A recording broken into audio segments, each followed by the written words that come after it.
네, 저 연휴 이후에 국내 증시에 낭보가 잇따르고 있습니다. 지난 주말에는요, 상당히 어려울 것이다라고 예상이 됐던 한중 통화 스와프가 한 차례 더 연장이 됐습니다. 이에 따라서 그동안 사드 보복으로 피해가 많았던 중국 관련주들 반응이 굉장히 뜨거웠는데요. 오늘은 이 문제에 대해서 이야기를 집중적으로 나눠보도록 하겠습니다. 한국경제신문사의 한상준 논설위원 나오셨습니다. 안녕하세요. 네, 안녕하십니까? 네, 반갑습니다.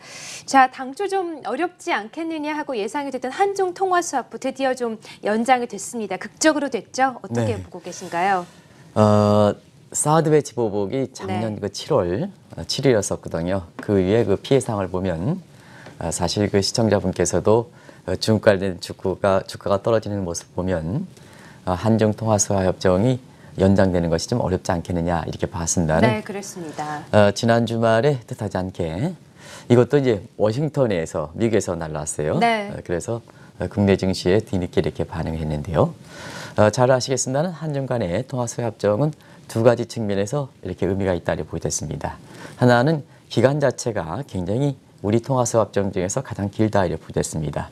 이 한중 통화 스와프 협정이 맺은 게 2008년 12월 달이거든요.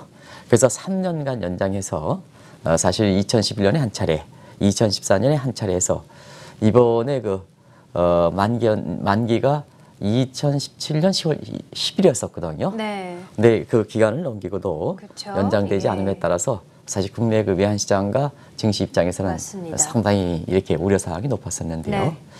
여러 가지 우여곡절 때 3년간 한 차례 더 연장돼서 국내 증시와 외환 시장에 큰 이렇게 호기가 됐다 이렇게 보여졌습니다. 왜 그러냐면 사실 그 한중 간의 통화 협정 규모가 560억 달러거든요. 네. 근데 지금 상징성이 있는 그 국가들 한미 간의 300억 달러는 2010년에 종결이 됐고요. 그다음에 한일 간의 700억 달러는 2015년에 종결됐거든요.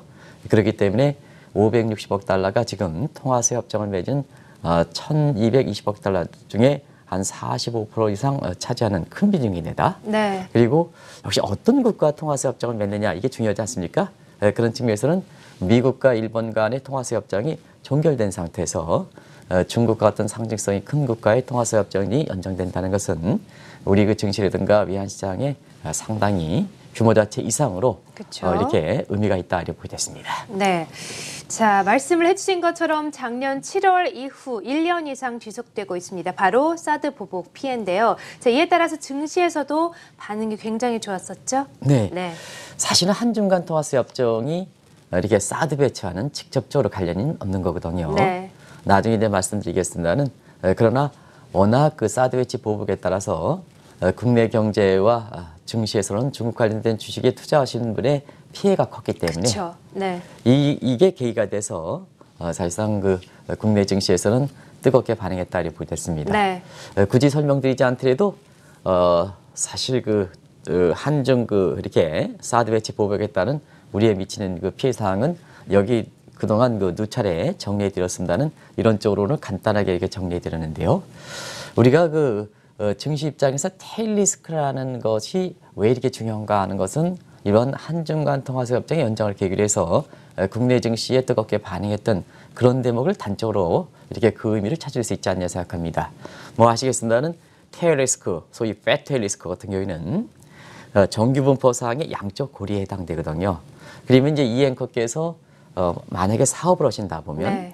정규분포의 가운데점, 평균점의 사항의 두터운 부분은 리스크가 발생할 가능성이 높기 때문에 당연히 사업하시는 입장에서는 대책을 강구해 놓지 않습니까? 그렇죠. 네. 근데 양적 꼬리에 해당되는 부분은 발생 가능성이 어쩌다 발생하기 때문에 네. 기업이라는 것은 아무래도 사업을 하실 때는 비용 편익 분석에 의해서 네. 어쩌다 발생하는 부분에 대해서는 사실 그 대책을 강구해 놓지 못하거든요. 네. 그러면 이 어쩌다 발생한 대책을 강구하지 못했던 이러한 리스크가 발생할 때는 그만큼 예상의 충격이 크다. 이게 전형적으로 사드 배치의 보복이었다 이렇게 보여졌습니다. 네.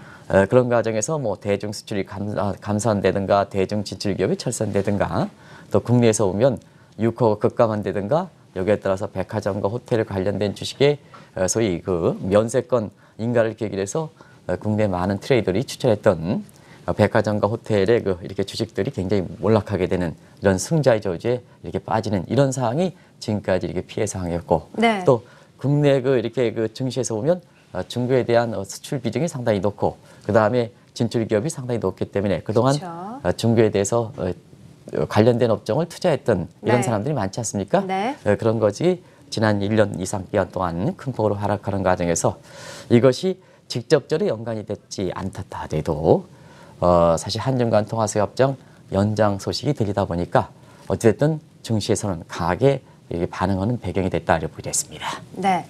자, 한중 통화 스와프가 이렇게 연장이 되다 보니까 벌써부터 이 사드 배치 보복에 따른 피해가 좀 줄어들 것이다 좀 기대가 나오고 있는데요. 좀 기대를 해도 좋은 걸까요? 어떤 걸까요? 이 대목은 이제 네. 지금 아마 경제부총리 가운데서는 그래도 국제 감각을 갖고 어려울 때 해결을 잘 하시는 분이 김동연 부총리가 아닌가 생각합니다. 지금 IMF, 월드뱅크 연차총회에서 미국에 방문하고 계신데요. 네.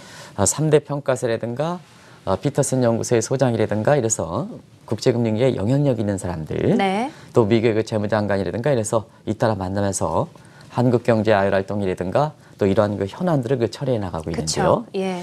사실 한중 간 통화수협정의 만기 연장에서 우리가 궁금했던 것은 국제금융에 참여하는 우리 입장에서 궁금했던 것은 우리 입장에서 이게 상징성이 크기 때문에 또 시한을 이렇게 넘겼기 때문에 사실 이번에 만기 연장하면서 우리 입장에서는 뭔가 준 게 아니냐, 반대급부가 준 게 아니냐 이거 가지고 굉장히 중요하거든요. 네, 그렇습니다. 만약에 반대급부가 우리 입장에서 좋다면 사실 중국의 의지는 한중 간의 통화수협정의 만기 연장에 의지가 없다는 얘기입니다. 네. 그러면 중국의 사드 배치에 따른 보복 문제가 앞으로 계속될 수 있다 하는 얘기 되겠죠. 네. 그래서 사드 배치 보복에 따른 기대가 상당히 약화될 수 있는 가장 중요한 대목이 반대급부 여부인데요.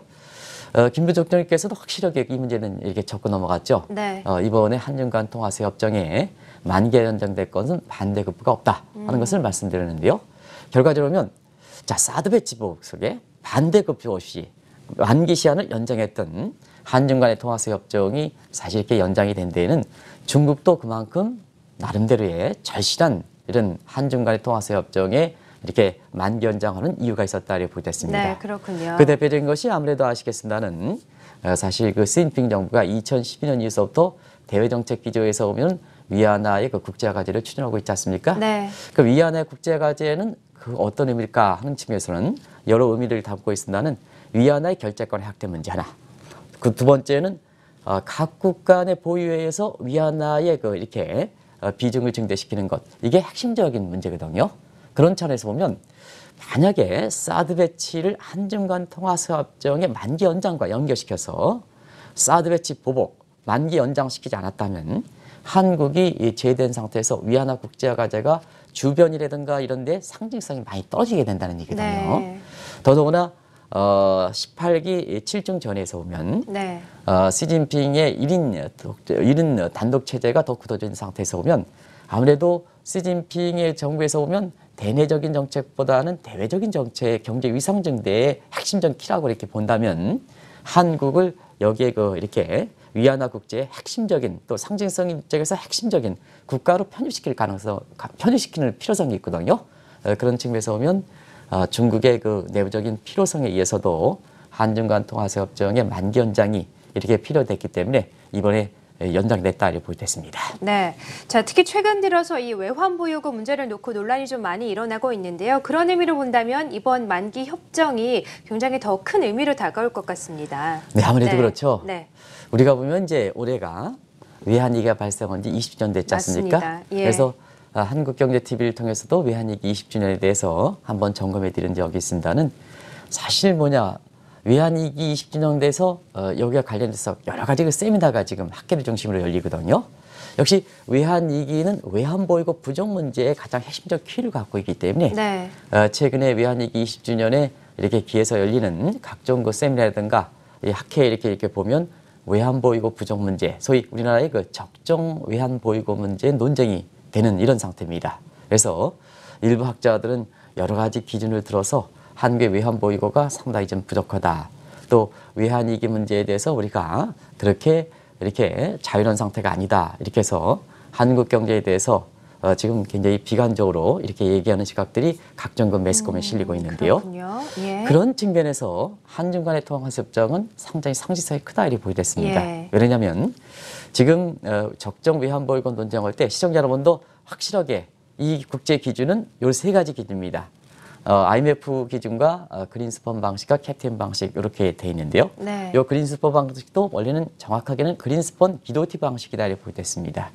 그래서 이 적정 외환보유고 부족 문제가 있다 보니까 최강의 캡틴 방식으로 해서 한국의 그 적정 외환보유고 수준은 지금 3,700억 달러로 이렇게 보고 있거든요. 그렇군요. 예. 그리고 무디스를 비롯해서 3대 평가사들이 한국의 네. 적정 수준을 3,600억 달러 정도로 이렇게 봅니다. 대체로 네. 3,600에서 3,700억 달러죠. 예. 그러면 9월 말에 현재 한국의 외환보유고는 얼마큼일까 하는 측면에서는 네. 3,646억 달러거든요. 그러면 우리가 갖고 있는 직접적인 퍼스트 퍼실리티 일선 자금만 하더라도 사실상 최강의 캡틴 방식에 의한 적정 수준을 벗어나고 있다 이렇게 보여졌습니다. 네. 그런 측면에서 너무 이렇게 학계라든가 일부 그 학자들이 사실 특정한 독특한 기준을 들어서 한국의 외환보유가 부족하다, 외환위기가 재현될 수 있다 이런 소지를 얘기하는 것은 네. 상당 부분 신중을 기울 필요가 있지 않냐 생각합니다. 네. 여기에서 이선 자금에 해당되는 뭐 치앙마이 이니셔티브라든가 우리가 인도네시아라든가 중국과의 어떤 통화, 쌍무 간의 그 통화세 협정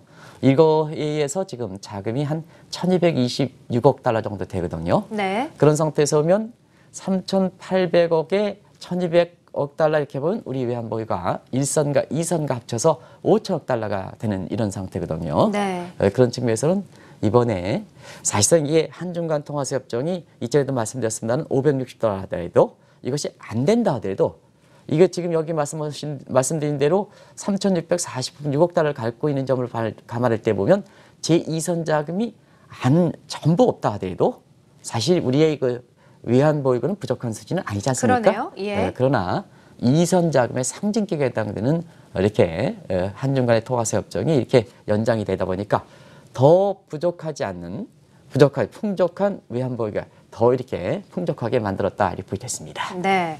자, 세계 3대 평가사들이 우리나라의 신용 등급을 그대로 유지를 하고 있습니다. 북한 리스크가 있는데도 불구하고 종전과 다름없이 유지를 하고 있는데요. 그 이유 중에 하나는 말씀을 하신 것처럼 충분한 외환 보유고 때문이 아닐까 싶어요. 네, 아무래도 네. 이제 좋은 지적을 해주셨는데요. 네. 지금은 10월 달, 11월 달 네. 당초 정례 기간은 3대 평가의 정례 기간은 11월 달 정도에 집중돼 있는데요. 네. 아무래도 그 북한 문제라든가 이런 것 때문에 사실 그 3대 평가사의 정례 회의에 앞서서 한국에 들어오고 여기에 따라서 정례적인 그 평가에 이렇게 짚어야 될 이런 네. 변수들을 주요 관련자와 지금 방문해서 이렇게 의견을 구하고 있는 이런 그렇군요. 상태인데요. 예. 지금까지 그 3대 평가사들의 의견은 전부 나왔습니다. 네. 대체로 보면 무디스라든가 S&P라든가 그다음에 지난 그 주말에 피치사와 마찬가지로 한국의 신용등급을 종전에 그대로 유지하고 있죠. 네. 그리고 향후에 국가 신용등급을 어떻게 할 것이냐. 외부 투자 입장에서 이게 굉장히 중요하거든요. 네.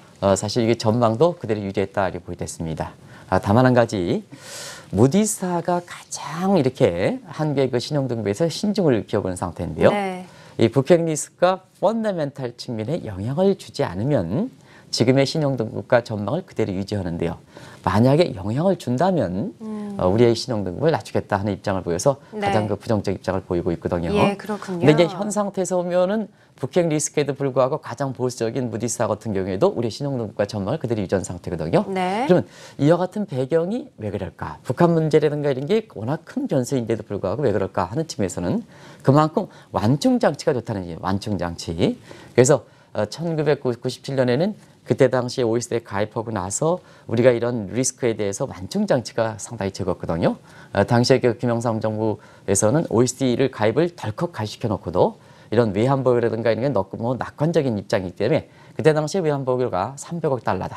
그리고 다른 데 다 투자해서 가용 외환보유가 36억 달러로 만들어 놓은 상태에서 OECD 가입시키고 이렇게 자금 이탈할 때 모 장관께서 펀더멘탈 돼서 자꾸 펀더멘탈 얘기하다 보면 결과적으로 이런 낙관적 시각들이 우리의 외환위기를 촉진시킨 요인이었었거든요. 그러나 지금은 북한 리스크 문제는 1997년보다 더 이렇게 우리 입장에서는 중요한 문제거든요. 그렇지만은 이렇게 풍부한 외환 보유고와 재정의 건전성 이런 점에서 완충 장치를 많이 마련해 놨기 때문에 이렇게 어려움에도 불구하고 우리가 3대 평가설이 우리 국가 신용 등급을 이렇게 사실 유지하는 이런 가장 직접적인 배경이 됐다 이렇게 보겠습니다. 네. 한 가정에서도 사실 이렇게 어려우면 초기 단계에는 비상금이 가장 중요하지 않습니까? 그렇죠. 그와 마찬가지로 사실 국가 입장에서 비상금에 해당되는 외환보유를 확충하는 문제가 굉장히 중요한 문제다 하는 것을 이번에 단적으로 보여주는 대목이 아닌가 이렇게 보고 있습니다. 네. 자, 이렇게 우리나라를 보는 3대 신용평가사들의 입장이 좀 긍정적이라면 우리나라에 들어오는 외국인들의 자금 흐름도 좀 더 원활해지지 않을까 싶은데요. 어떻게 예상을 하고 계세요? 네, 네. 사실 국가 신용등급의 어떤 의미를 좀 봐야 되거든요. 네. 근데 국가 신용등급은 한국 경제 해외 시각을 나타내는 지표가 여러 가지가 있습니다. 일단 그 3대 평가설의 국가 신용등급 평가, 그다음에 CDS 금리, 외평채 가상금리 뭐 여러 가지가 있거든요. 그런 측면에서는 대표적으로 국가 신용등급은 해외 평가 지표 중에서 주로 펀더멘탈 측면에 장기성을 갖고 있다고 볼 수 있습니다. 그러면 신용등급 지표 간의 해외 시각 지표 간은 단기 지표, 장기 지표 간의 연관성이 없을까 하는 측면에서는 그렇지는 않습니다. 네. 장기성 지표의 국가 신용 등급이 이렇게 변경되면 항상 CDS 금리라든가 이런 단기 지표에 영향을 주거든요. 네. 거꾸로 CDS 금리가 장기적인 지표에 해당되는 국가 신용 등급에는 영향을 좀 덜 합니다. 비대칭성을 갖고 있거든요. 그런데 국가 신용 등급이 조정되면 CDX는 단적으로 영향을 주게 됩니다. 그런 측면이거든요. 그런 측면에서 지난 주말에 이렇게 국내 증시에서도 피치사가 우리의 신용 등급을 그대로 유지하는 것을 계기로 해서 외국인들이 사실 우리 국내 증시에 그 이전서부터 많이 들어오긴 했습니다는 네. 결과적으로는 국가 신용 등급이 이렇게 긍정적으로 평가를 받던 것은 단기 지표에 영향을 준다고 볼 때 있습니다. 네. 그렇다고 해서 한 가지 더 말씀드리면 이거에서 외국인 자금을 전부 이렇게 설명할 수 있냐 하면 최근에 국내 증시에 들어오는 자금들은 사실 캐리 자금의 성격을 짙거든요. 네. 그래서 캐리 자금은 금리차와 환차익적인 이런 겨냥해서 자금이 들어오는 측면이 이렇게 강한데요. 이런 금리차와 환차익적인 측면에서는 지금의 국내 증시에 유입될 수 있는 여건 자체가 매력이 좀 떨어진 상태거든요. 그렇군요. 그래서 일전에 네. 말씀드렸다시피 환차익과 금리차가 줄어든 상태에서는 자 우리에게 외국 자본이 계속해서 들어오느냐 여부에 있어서는 펀더멘탈 요인이 중요하다. 그래서 펀더멘탈쯤에서 한국 경제에 대한 개선 요인이 있느냐 하는 측면에서는 아까 양 대표께서도 말씀해 주셨습니다는 지금 세계 증시가 펀더멘탈 장세인 점을 감안해 볼 때에는 사실 우리의 경제 성장률이 올해 같은 경우에는 3%대, 내년에도 3%대, 올해 2.7에서 3%대, 내년에 2.8에서 3%대. 그래서 펀더멘털이 개선된다 하는 이 요인도 사실 외국 자본이 계속해서 들어오는 배경이 되고 있다 이렇게 볼 수 있습니다. 네. 자, 궁금한 게요. 우리나라가 말씀을 해주신 것처럼 외환 위기가 발생한 지 이제 20년이 됐습니다. 그럼에도 외환 보유고에 대한 문제가 계속해서 논란이 되고 있는데 우리나라는 이 외환 위기를 완전히 극복을 한 것일까요? 어떻게 예상을 하고 계세요? 이 대목이 네. 굉장히 궁금하실 거예요. 그렇습니다. 왜냐하면 외환위기 20주년 된 상태에서 일부 학자들이 외환위기 가능성을 이렇게 거론하니까 네. 시청자 여러분들께서 외환위기 극복했다 이렇게 하는데요. 사실 외환위기 문제가 또 얘기되느냐 하는데요. 이 모든 위기는 어떤 국가든 자유로운 국가는 없다 이렇게 보겠습니다. 잘 나가는 미국도 사실 연방부채 한도 확대되는 이런 문제와 함께 미국 경제 위기론이 이렇게 거론되는 이런 상태 아니겠습니까? 그래서 개인도 그렇고 기업도 그렇고 국가도 그렇고 위기로부터 자유로운 국가는 없다 이렇게 보시면 되겠는데요. 그러면 외환위기니까 외화의 유동성 부족 문제거든요. 그런 측면에서 한국 같은 경우에는 외화 유동성 부족 문제에서 시스템의 문제가 됐고 시스템 문제가 하다 보니까 결국 실물 경제에 이렇게 침체가 됐던 것이 과거 외환위기의 전형적 경로거든요. 그래서 여기 유동성 위기, 그다음에 시스템 위기, 네. 실물 경제 위기죠. 예. 그럼 요 순서로 우리의 외환위기가 극복됐는가 하는 걸 보겠습니다. 네. 일단은 외화가 부족한 외환위기 문제는 극복했다고 보는 것이 일반적 평가입니다. 그렇군요. 뭐 아시겠습니다. 네. 앞서 말씀드린 같이 우리의 외화 유동성이 일선 자금, 네. 우리가 직접적으로 갖고 있는 것만 하더라도 최광의 캡틴 방식에 의한 적정 외환 보유고를 추월하고 있지 않습니까? 요 문제는 통과했다. 이렇게 이제 보시면 되겠습니다. 그러면 시스템 위기는 어떨까 하는 측면에서는 시스템 위기는 사실 극복되지 못했다는 것이 일반적 평가입니다. 왜냐하면 시스템이라는 건요. 새로운 환경에 맞으면 시스템이 전형화되어 있는 게 아니라 뉴노멀 환경이면 새로운 시스템이 요구되거든요. 그런 시스템을 즉각에서 이게 변경될 가능성이 항상 있는 거기 때문에 시스템 위기는 정체되어 있는 게 아니라 환경에 따라서 자꾸 변화되기 때문에 네. 그 환경의 제도라든가 이런 측면에서 이렇게 제대로 갖춰주지 못하면 사실상 뭐냐, 시스템 위기는 계속될 수밖에 없고 이게 실무 경제에 영향을 줄 수밖에 없다고 보겠습니다. 네. 그래서 한국 입장에서는 시스템 위기 문제 같은 경우는 완전히 극복되지 못했다는 것이 일반적 평가인데요. 예. 사실상 그렇습니다. 우리에서 보면 이렇게 어려울 때마다 위기가 이렇게 등장하는 데 있어서는 이 시스템 위기 중에서 가장 중요한 것이 부정부패 문제거든요. 근데 이제 부정부패에서 현 정부들은 적폐라는 표현을 쓰죠. 강의적인 데에서. 네, 이 그렇습니다. 부정부패 문제가 사실 절대 규모는 줄었다 하더라도 지금처럼 투명화되고 증권회시 시대에서는 다른 국가도 이렇게 부정부패가 줄기 때문에 상대적 규모에서는 이전 박근혜 정부의 이렇게 국제 투명성 위에 나타났던 부패도 지수가 53위 정도로 이렇게 떨어진 점을 감안해 볼 때는 네. 이 문제가 계속해서 치유되지 못하는 상태거든요. 예. 그러다 보니까 사실 우리 경제가 어려울 때마다 위기가 이렇게 사실 그 거론돼서 소위 미네르바 신드롬이 나타날 수밖에 없다고 보여졌습니다. 그래서 문재인 대통령께서도 이렇게 사실 그 적폐 청산과 함께 부정부패 척결에 대해서 가장 우선순위 두는 것도 그런 문제가 개재가 돼야 이게 때 되면 무슨 한국 경제가 어려울 때 외환위기 문제 이런 금융위기 문제 이런 얘기가 거론되지 않을 가장 근본적 요인을 치유하는 데 중점을 두겠다는 입장이거든요. 네. 상당히 공감이 되는 분야가 아닌가 생각합니다. 한 가지 더 말씀드리면 소위 그 한국의 오피니언 리더에 해당되는 학자분들께서는 예. 사실 이렇게 우리 경제가 어렵고 이럴 때마다 나름대로의 기준 그 훌륭한 학자분이기 때문에 나름대로의 의미를 갖고 있습니다는 또 위기 자체가 위기론을 거론될 때 위기가 실제로 발생하는 게 아니라 네. 위기 자체의 선제성을 갖고 있기 때문에 나름대로의 그 위기론에 대해서 전부 부정적으로 하는 건 아닙니다는 그래요. 우리 예. 경제가 어려울 때마다 이게 네. 중요할 때마다 우리 경제에 무슨 뭐 위기가 발생한다 이런 측면에서 이런 것을 보통 인포데믹 현상이라고 그러거든요. 네. 인포데믹 현상에서 쓸데없는 이렇게 위기설을 유포시키는 문제 예. 이런 문제는 사실 상당히 신중을 기할 필요가 있지 않냐 생각합니다. 네. 그래서 우리가 1990 외화가 부족한 문제에서 발생했던 외환 위기는 극복했다. 다만 모든 국가는 환경이 변하기 때문에 위기로부터 자유로울 수 없다. 그런 측면에서 시스템 위기라든가 이런 것은 완전히 극복되는 건 아니다. 네. 근데 우리는 특별히 어려웠던 것은 부정부패 문제가 이렇게 예. 상당히 이렇게 누적되어 왔기 때문에 네. 이 문제에 대해서 이렇게 근본적으로 치유되지 못하면 시스템 위기 문제 또 거기에 따라서 실무 경제 상황이라든가 이런 변화는 앞으로도 계속해서 우리 경제가 안고 있는 문제다 이렇게 보여졌습니다. 네. 자, 올해가 한중 수교 25주년을 맞이했습니다. 이번에 한중 통화서부 협정이 만기 연장이 됐다 하더라도 좀 우리나라와 중국과의 관계 좀 재검토할 필요가 있을 것 같습니다. 앞으로 관계를 어떻게 가져가면 좋을까요? 네, 뭐든지 네. 이제 좋은 일이 있으면 네. 사실 그동안 갖고 있고 이런 필요성이라든가 이런 것을 했던 대목이 누그러지게 되거든요. 그렇습니다. 그래서 사실 한중 간의 통화서 협정이 만기가 예. 됐다. 만기가 연장돼서 성공해서 우리 경제 입장에서 상당히 다양한 일입니다는 네.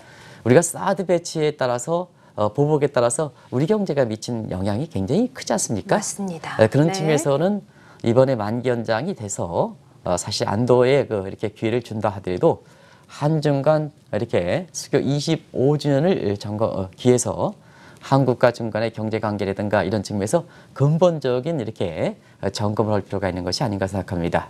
간단히 말씀드리면 사드 배치 보복이 많은 사람의 예상과 달리 이렇게 피해가 많았다는 것은 결과적으로 보면 지난 수교 25년 동안 너무 중국에 대해서 낙관적 이렇게 기고되고 낙관적 바탕으로 해서 수출 비중이 25% 이상 절대 비중은 높게 가져갔고 그다음에 기업도 중국 아니면 안 되는 식으로 그다음에 사실 금융 투자라든가 이런 측면에서는 중국에 대해서 차이나 환상 이런 측면이 지나치게 갔던 모습을 단적으로 보여주는 대목이 아닌가 이렇게 보고 있거든요. 네.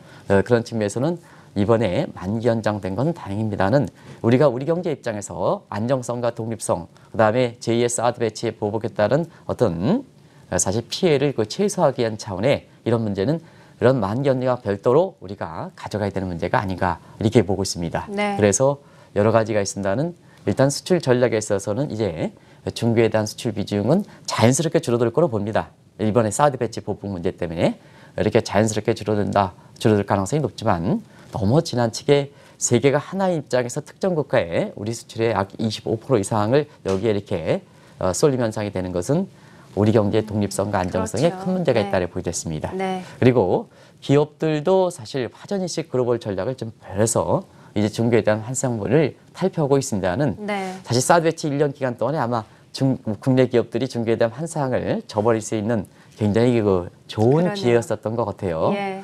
사실 그런 과정에서 다른 대체 투자라든가 이런 측면에 후보지를 좀 선정해서 순조롭게 중국에 대한 질주 비중이 다른 국가, 예를 들어서 베트남이라든가 인도네시아라든가 이런 그렇죠? 쪽으로 가면서 순조롭게 이렇게 글로벌 전략의 어떤 구조 조정이 이루어질 수 있는 이런 것을 정책적으로 이렇게 뒷받침을 대목이 찍고 무엇보다도 기업이 적극적으로 이렇게 기업 자체 인식을 토대로 해서 추진해야 된다 하는 것을 이제 말씀드리고요. 네. 그다음에 무엇보다도 이렇게 이런 그 만기 연장이라든가 이런 거에 대해서 우리가 목을 매는 것을 방지하기 위해서는 국내 그 경제 구조를 질적으로 튼튼하게 된다 이렇게 보시면 그렇죠. 되겠습니다. 네. 그래서 해외 리스크에 대해서 국내 경제가 흔들리지 않으려면 우리가 그만큼 실력을 갖춰야 된다는 대목이거든요. 네. 그래서 우리 경제가 최근에 반도체 중심으로 한 착시 현상이라든가 이런 측면에서 질적인 측면에서는 더 악화되는 가능성이 있다 하는 우려가 이렇게 나오고 있는데요. 네. 사실 문재인 정부 입장에서도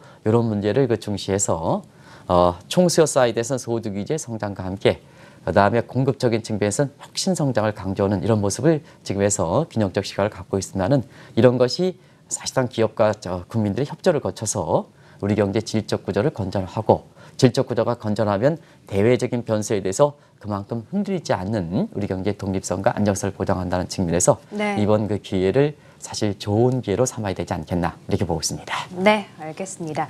자, 오늘은요, 지난 주말 극적으로 합의된 한중 통화수화프 만기 연장과 또 그에 따른 우리 경제에 미치는 영향에 대해서 이야기를 나눠봤습니다. 한국경제신문사의 한상춘 논설위원과 함께했습니다. 감사합니다. 네, 고맙습니다.